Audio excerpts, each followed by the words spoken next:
to take a look at verb patterns.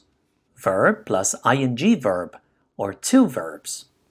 So what are verb patterns? Sometimes in a sentence, one verb follows another.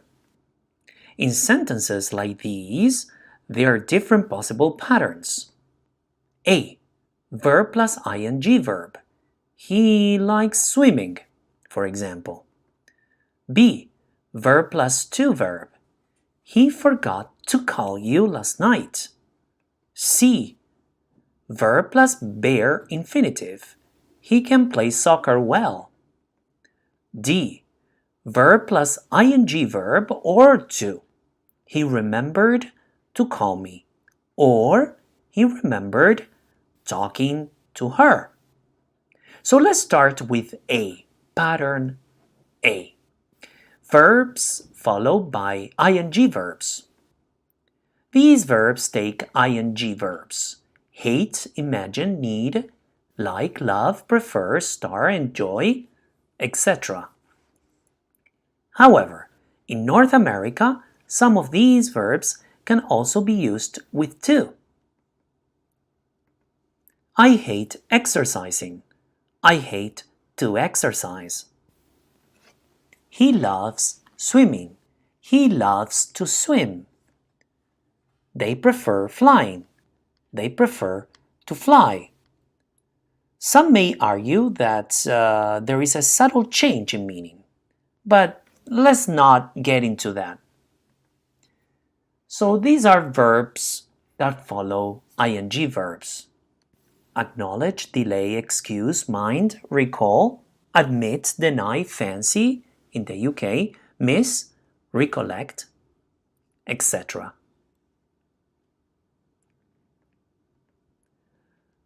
Group B, full infinitive, two verbs. The full infinitive or the infinitive of a verb is the basic form of the verb. There are two forms of infinitives. Like in the examples, swim, leave, eat, and play, these are called bare infinitive.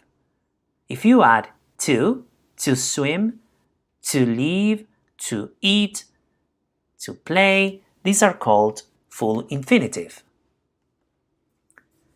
Okay, full infinitives can be placed after adjectives. Examples. I am happy to see my friends.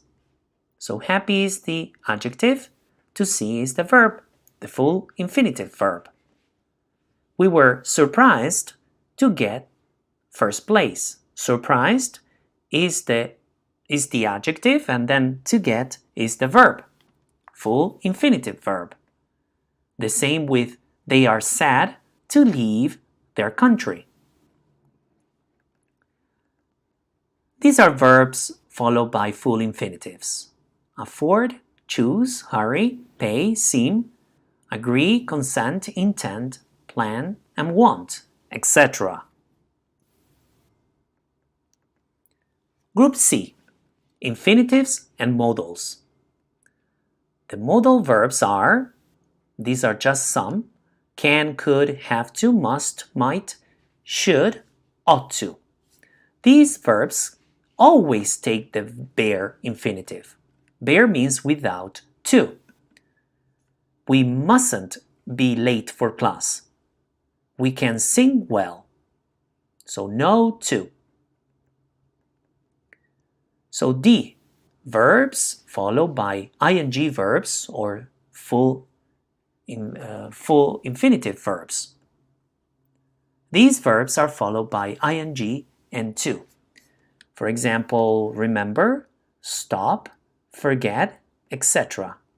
But the meaning changes if the verb is followed by a full infinitive or an ing verb. So pay close attention. Let's take a look at these examples. Number 1. Frank remembered mailing the letter. Frank had a memory that he mailed the letter. He saw it in his mind. Instead, if we use remembered to, like Frank remembered to mail the letter, This means that first he remembered that he needed to mail the letter. Then he did it. He mailed the letter. He didn't forget to mail the letter. Let's take a look at another example. Sonia stopped eating ice cream. She doesn't eat ice cream anymore. This is what it means. Instead, if I say, Sonia stopped to eat ice cream, this means that she stopped another activity she was doing to eat ice cream. Number 5. Jane forgot meeting John.